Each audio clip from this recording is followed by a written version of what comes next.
Avant d'enfiler le maillot de bain et de profiter de l'été, on vous donne des conseils pour partir sereinement en vacances. Stéphane Corr, notre expert du numérique, est avec nous. Bonjour. Bonjour Alexis. Alors quand on part en vacances, on peut prévenir les autorités pour signaler notre départ. Comme ça, ils vont faire un petit tour dans le voisinage pour voir si des malfrats n'ont pas pénétré notre habitat. En matière de numérique, là aussi, il faut être vigilant, notamment si on a, par exemple, un disque dur à la maison, nos données qui sont dessus. Qu'est-ce qu'il faut faire ? Il y a plusieurs choses auxquelles il faut penser. Alors déjà, il faut que, avant qu'on parte, que tous les périphériques soient à jour, c'est-à-dire les applications, les antivirus, tous les équipements qu'on doit avoir. Et il faut avoir les antivirus, surtout si on a des équipements type Android ou PC. Mais si on a un Mac, par exemple, qu'on prend avec soi, un ordinateur, il faudra aussi y mettre un antivirus. Ensuite, bien sûr, si on a des données à la maison qui sont stockées sur des disques durs ou autres, il faut que ces disques soient protégés contre un accès par un cambrioleur ou autre. Donc, soit le chiffrement est la meilleure des réponses, on va dire le chiffrement est la meilleure des réponses, ou autrement, on peut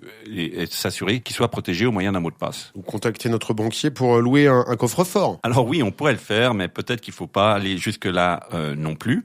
Par contre, il faut aussi, quand on va partir en vacances, penser que dans la préparation de ces équipements, il faut avoir un gestionnaire de mots de passe, utiliser l'authentification forte, qu'on reçoit un code supplémentaire en plus du mot de passe. Et ça, c'est quelque chose d'important. Maintenant, il faut contacter son opérateur téléphonique pour savoir quels sont les frais d'itinérance qu'il va y avoir quand on va se rendre dans le pays donné, savoir s'il y a des options par rapport à son abonnement, c'est suffisant, pas suffisant, est-ce qu'il y a des possibilités d'étendre pour un certain temps, bref. Et puis, si tout ça ne fonctionne pas, on peut toujours acheter une carte SIM prépayée dans le pays de destination, et il y a des fois des abonnements donnés où on va acheter un paquet de données qui vont être tout à fait suffisantes pour le temps du séjour. Ça pourrait éviter de mauvaises surprises au retour des vacances avec la facture téléphonique. Puis on en avait déjà parlé, ne pas signaler qu'on part en vacances sur les réseaux sociaux. Voilà, donc déjà ne pas signaler, mais faire attention aussi quand on est en vacances, de pas publier en temps réel les endroits où on est, même si c'est toujours très sympa, et de vérifier qui peut avoir accès à ces informations. Si on n'a que des gens qu'on connaît autour de nous, on peut se dire ok, ça peut aller. Mais voilà, il faut y prêter attention, faire attention aussi à la sécurité des réseaux Wi-Fi publics,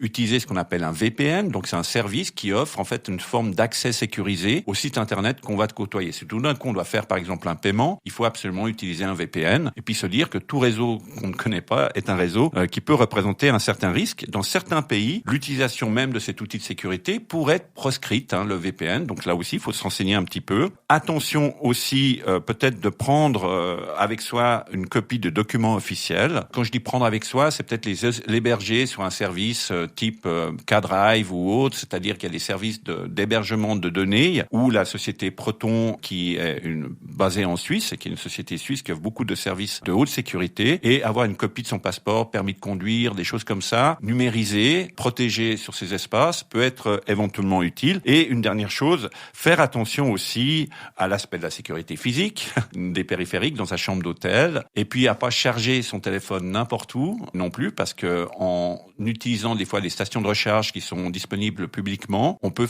se faire piéger son téléphone ou éventuellement son ordinateur. Et puis, la dernière chose, ne pas utiliser bien sûr n'importe quel périphérique USB qu'on mettrait dans un ordinateur, parce que là aussi, ça peut représenter un risque. Alors, on peut ramener un virus à la maison. Exactement. Un virus exotique. Et on n'oublie pas aussi la crème solaire dans sa valise. Stéphane Corr, merci beaucoup. Merci à vous.